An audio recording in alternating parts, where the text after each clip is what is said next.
அழிச்சிட்டு பார்த்தீங்க ஒன்றும் இல்லை, காமராஜரை தூக்கி பிடிக்காம அந்த காமராஜர் இழிவுபடுத்தின மாதிரி கருணாநிதி வெக்கம் கடத்தனமாக உட்காந்துட்டு இருக்காங்க காங்கிரஸ்காரன் ஒரு அரை சீட்டுக்கு. அது ஸ்டாலின் காமராஜன் ஏடா வெக்கமா இல்லையா? இவ்வளோ ஊழல். இப்போது மோடி வர்றாருன்னையும் உண்மையாக உடம்பு சரியில்லையா, வயசாகுது, அதெல்லாம் ஓகே. சில பேர் என்ன சொல்கிறாங்கன்னா, போன தடவை மோடி வரும் ஊட்டி போயிட்டா அப்படி ஏதோ இதுக்கு மோடி வர்றாரு, அதுக்கு முன்னாடியே அட்மிட் ஆகிட்டாரா இல்லை உண்மையிலேயே தான் இப்படிலாம் சில பேர் கலப்புறாங்க. எதுவுமே தெரியாது, ஏஜான எல்லாருக்கும் இதாக தான். அதான் டிஸ்கிளைமர் இங்கே. இப்போ 26 பொதுவாக இந்த சோழர் இதுக்கு போக மாட்டாங்க யாருமே. கருணாநிதியை பின்னாடி பின்வாசல் வழியாக போனாருன்னு சொல்லுவாங்க, ஆட்சி போச்சுன்னு.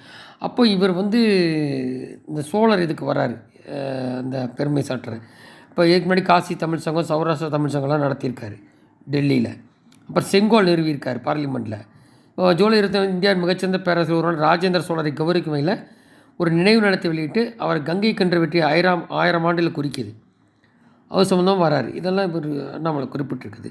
சோழ பிரசு உலகளாவிய அதிகார மையமாக மாற்றி தொலைநோக்கு பார்வை கொண்ட மன்னர் ராஜேந்திர சோழர். அவர் ஆட்சி காலத்தில் தென்னிந்தியாவில் வங்காளம் மற்றும் பால சாம்ராஜ்யம் இப்படி விரிவடைந்தது. கங்கை வென்ற சோழர் நகரம் இப்படிலாம் சொல்லுவாங்க. 250 ஆண்டு கால சோழரின் தலைநகரமாக இருந்தது. இந்த பாரதத்தின் கடல்சார் கலாச்சாரம் மூலோபதி சக்தி மையமாக செயல்பட்ட இடத்துக்கு இந்த நகரம் ஒரு காலத்தில் அழியாத சான்றாக இருந்தது. அதான் குறிப்பாக வெற்றிக்கு பிறகு இந்த பாரத ஏரியை நிரப்ப புனித கங்கை நீரை கொண்டு வந்தார், சோழகங்கம் குளத்தை கட்டினார். இப்போது இந்த மாதிரிலாம் இருக்கும்போது பிரதமர் அஞ்சலி இந்திய ஒற்றுமையின் காலத்தால் அழியாத ஒரு சின்னத்தை கௌரவிப்பது நமது நாகரிக சனதில் தேசிய பெருமையும் புதுப்பிக்கிறது.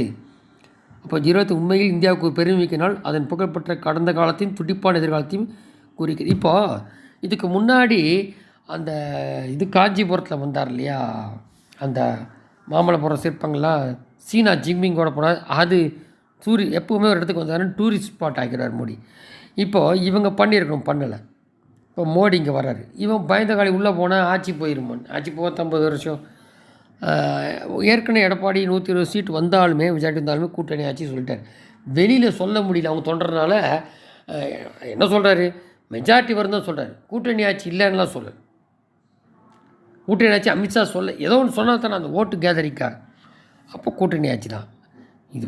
இப்படியே போயிட்டுருந்தா இது கூட்டணி ஆட்சின்னா ஒரு வேளை இப்படியே போச்சுன்னா போகும். 31 அப்படியே எதிர்கட்சியாக ட்விஸ்ட் ஆகி அப்புறம் ஆளுங்கட்சியாக பிஜேபி வரும். இங்கே தான் இங்கேத்துக்கு எப்படியோ அந்த லெவலில் பண்ணுவாங்க டெல்லி. இதில் திமுக எங்கே இருக்குது, எப்படி உடையுதா என்ன, அதெல்லாம் வருங்காலத்தில் தெரிய வரும். ஏன்னா ஏற்கனவே அம்மா விட்டுட்டாங்க, விஜயகாந்த் கூட்டணி